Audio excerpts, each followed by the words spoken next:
तो नमस्कार गाइस, मैं आज फिर आया हूँ मिलने के लिए महावीर प्रसाद जी शर्मा से।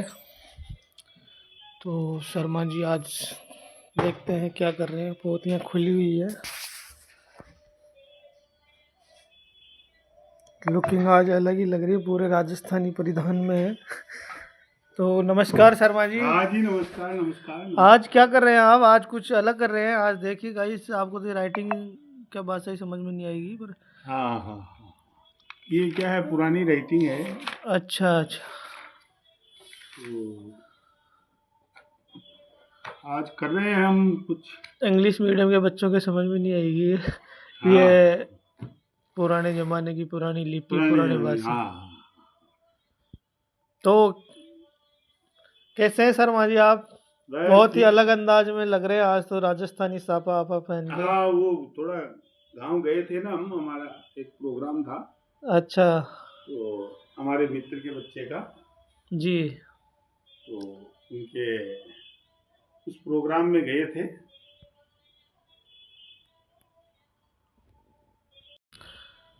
तो शर्मा जी से अपन लास्ट बार मिले थे जब अपन इनकी कहानी जान रहे थे, तो इन्होंने हाई सेकेंडरी स्कूल पास कर ली थी। और अब मैं जानना चाहूँगा इनका कॉलेज का जो जीवन है वो कैसा रहा। तो शर्मा जी, कॉलेज तो पहुँच गए आप, अब कॉलेज के बारे में भी थोड़ा कुछ बताइए। हाँ, अभी तो हमने जैसे 81 82 के अंदर हमने हाई सेकेंडरी कर ली थी। जी। उसके बाद 83 में हमारा एक एग्रीकल्चर ग्राम सेवक का पोस्टिंग लेटर आ गया था। हाँ। तो हमने ऐसे देखा यार, एग्रीकल्चर के ग्राम सेवक में तो तनख्वाह भी उस समय 600 रुपये मिलती थी। अच्छा। और मेरी कुछ इच्छाएं ऐसी थी कि भाई कॉलेज पढ़नी चाहिए। हुँ। ऐसे कहते भी थे, नो नॉलेज विदाउट कॉलेज। अच्छा, हाँ। और फिर मैं ऐसे भी सोचता था कि भाई अपन ने ये सेल टैक्स का काम, इनकम टैक्स का काम मुंशी बन करके किया था, तो मेरे ऐसे दिमाग में आई थी कि यार अपने को ऐसा काम करना चाहिए। हुँ। इसमें बैठे बैठे काम करना पड़ता है आराम से ऑफिस में, और मैथमेटिकली काम वर्क था वो। और मेरी मैथमेटिक टॉप थी। बिल्कुल। तो मेरे पिताजी को मैंने कहा भाई मैं नौकरी नहीं करूँगा। हुँ। तो पिताजी ने मेरे को बहुत डांटा। अलबत्ता तक मेरे पीछे लकड़ी लेके भी भगे, अरे तेरे को एग्रीकल्चर दिलाई इसीलिए है कि भाई तू जल्दी नौकरी लगे। लग जाएगा तो मेरे एक सहारा बन जाएगा। हुँ। तो मैंने कहा पिताजी सहारा तो क्या है, 600 रुपये नौकरी मिलेगी, पैसे मिलेंगे इसमें। हाँ। और इसके अलावा ग्राम सेवक जो एग्रीकल्चर के दिन भर देखो मक्खियां मारते हैं, यहाँ बैठे बैठे मक्खियां मारते रहते हैं ऐसे, और ताश खेलते रहते हैं, और महीने के एंड में जाके पैसे ले आते हैं। हुँ। तो वो पैसे भी मतलब हजम नहीं होंगे, वो तो फिर फ्री के पैसे हैं। सही है। इसलिए मैं ऐसी नौकरी भी नहीं करूंगा बिल्कुल, बिल्कुल। जिसमें कोई वर्क ही नहीं। और मेरे अंदर जुनून था कि मैं कुछ वर्क करूं। सही है। लेकिन उसकी स्थिति तो हमारे एग्रीकल्चर की जितने ग्राम सेवक थे, उन्होंने उनको देखा हमने, तो वो तो यही स्थिति थी। वो तो गए, हम तो महीने में एक बार जाते हैं, तनख्वाह लेके आ जाते हैं। सही है। पहले ऐसे बैंक वैंक का सिस्टम तो था नहीं। हुँ। तो मैंने कहा 600 रुपये तो अपन ये सिलाई और ये वकील साहब के काम करते हैं, इससे अपन 1000 1200 रुपये कमा लेते हैं। हाँ, हाँ। तो भी 600 रुपये की नौकरी करके करेंगे क्या। सही है। और बन गए फिर नौकरी से, तो वो एक तरह से आदी हो गए नौकरी के, आदमी डल हो जाता है। हुँ। इसलिए फिर मैंने पिताजी को मना ही कर दिया कि भाई मैं अब कॉलेज पढ़ूंगा मैं। बिल्कुल, फिर बिल्कुल। मैंने, अब कॉलेज में समस्या ये आई, तो मेरे थी एग्रीकल्चर, जी।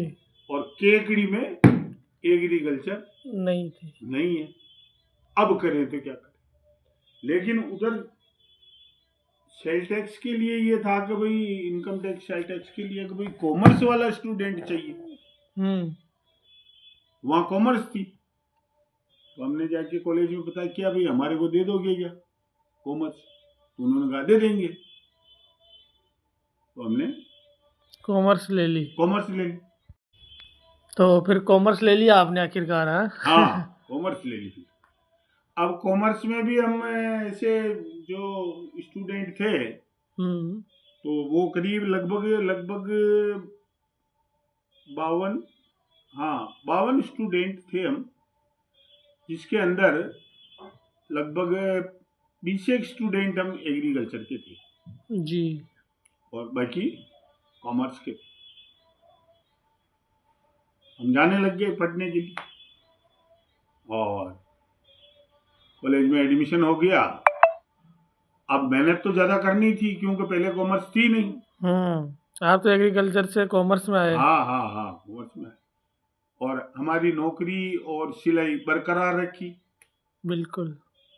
भाई ये काम तो अपन बरकरार रखें जिससे अपना खर्चा पेट पानी पूजा, भी हाँ निकलता हाँ, खर्चा रहे, पानी घर चलता वालों पे रहे। लोड ना पड़े। हाँ, घर वालों पे लोड भी ना पड़े, इस टाइप से है।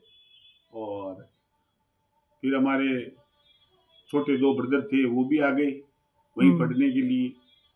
फिर उनकी रखवाली भी करनी, वो भी उद्यमदार थे। उस समय वो छोटा छोटा छोटा वीडियो चला था,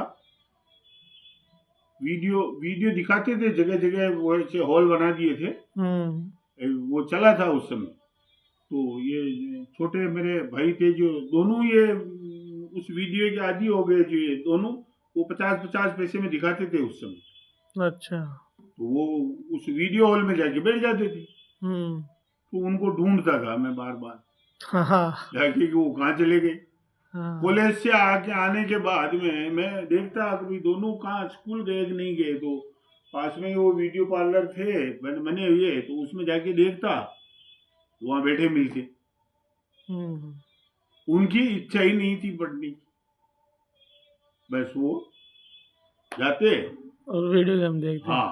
फिर उनको भी खूब डांट डपटता और उनको धीरे धीरे मतलब एक जिम्मेदारी ये और आ गई थी, उस जिम्मेदारी को भी उसके निर्वहन साथ ही किया। निभाते चले गए। अब कॉलेज में गए तो हम अब ऐसे सोचते थे कि यार अपन तो नॉन कॉमर्स के स्टूडेंट हैं, तो पास होंगे नहीं होंगे, ऐसे मन में दिमाग में रहता ही था कि पास होंगे नहीं होंगे। लेकिन ऐसे रखा कि यार अपन तो नॉन साइंस के स्टूडेंट है, क्योंकि बायोलॉजी पढ़ी थी हमने, वो फिजिक्स और केमिस्ट्री पढ़ी थी। तो कुछ ऐसा था कि अपन तो सब पकड़ लेंगे। और कुछ वो वकील साहब के वहाँ पे कॉमर्स का ही काम था, तो कुछ अनुभव तो ऐसे हो गया। वो हिंदी में था और वहाँ पे इंग्लिश में था। हाँ, बस इतना फर्क था। तो हिंदी इंग्लिश को करके और फिर अब फर्स्ट ईयर में हम आए तो 52 लड़कों में से 17 लड़के पास हुए। अच्छा। कितने? 17। हाँ, बाकी सबके कंपार्टमेंट बोलते थे उस समय, तो उनके कंपार्टमेंट आ गए। तो उन 17 में से हम भी पास हो गए। उसमें से 15 लड़के तो हम नॉन कॉमर्स वाले पास हुए। अच्छा। और 2 लड़के ही कॉमर्स वाले पास हुए, बाकी फेल हो गए। हाँ, बाकी सब। तो 15 जने तो नॉन कॉमर्स वाले पास हो गए। हाँ, और 2 जने ही कॉमर्स वाले पास हुए। तो सब ने आश्चर्य किया, यार ये नॉन कॉमर्स वाले बड़े क्योंकि हम साइंस के स्टूडेंट थे, मैथमेटिक्स के भी स्टूडेंट थे, इस टाइप से हमने और ज्यादा फोकस भी किया हमने, वो कॉमर्स वालों ने फोकस नहीं किया। ऐसी स्थिति हमारी रही और फर्स्ट ईयर हमने पास कर लिया। आपने ज्यादा पढ़ाई करी है ना? हाँ हाँ, पढ़ाई भी करी। कॉमर्स थी नहीं, इसको ज्यादा पढ़ो। हाँ हाँ, कॉमर्स नहीं थी तो थोड़ा ऐसा था, लेकिन वो जुनून ये था कि अपन पास कर लेंगे चाहे कुछ भी हो। ऐसे हमने फर्स्ट ईयर पास कर लिया। फिर आगे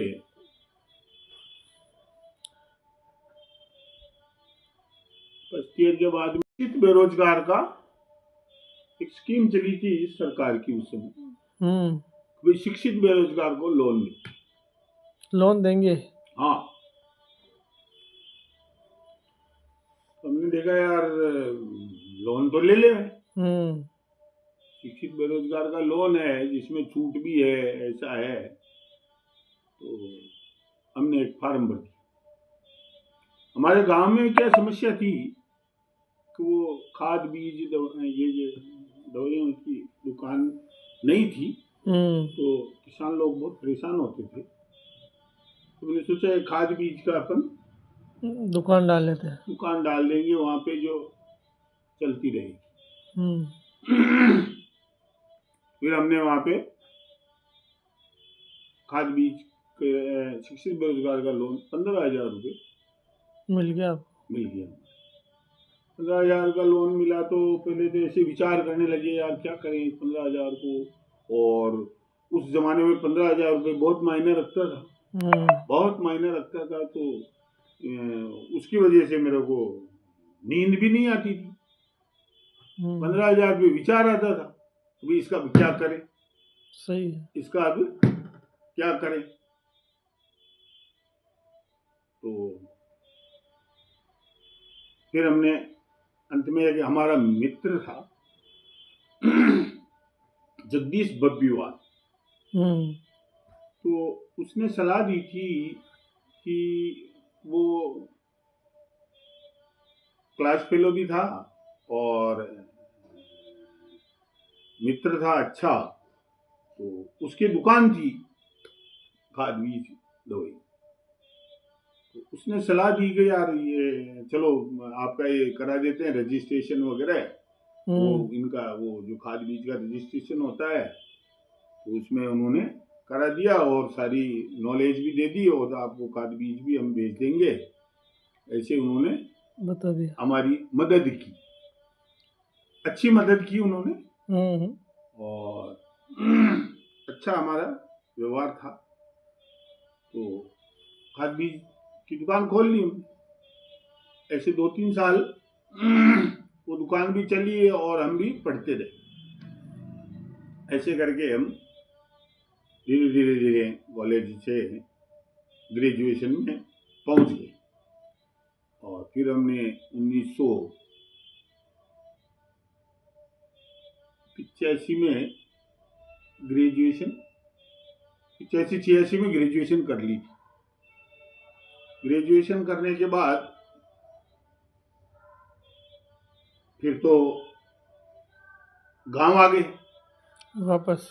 हाँ, वापस गांव आए, नौकरी भी छोड़ दी, सिलाई भी छोड़ दी वहां से, और गांव में आके वो दुकान को थोड़ी चलाई अच्छी, और उसमें ही एक सिलाई की मशीन रख ली हमने। और वो गांव में भजन गाते और वो दुकान चलाते और खेती बाड़ी संभालते, और भैंसें गायें थी उनका दूध बेचते।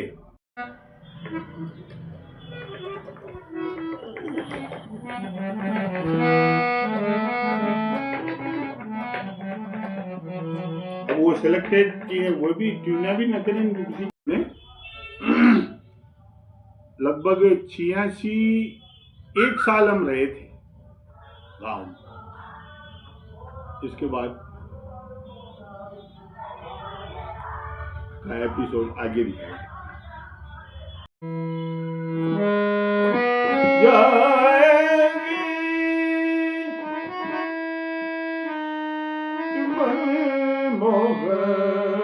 कलाई टूट जाएगी, कलाई टूट जाएगी, मोहब्बत छूट जाएगी।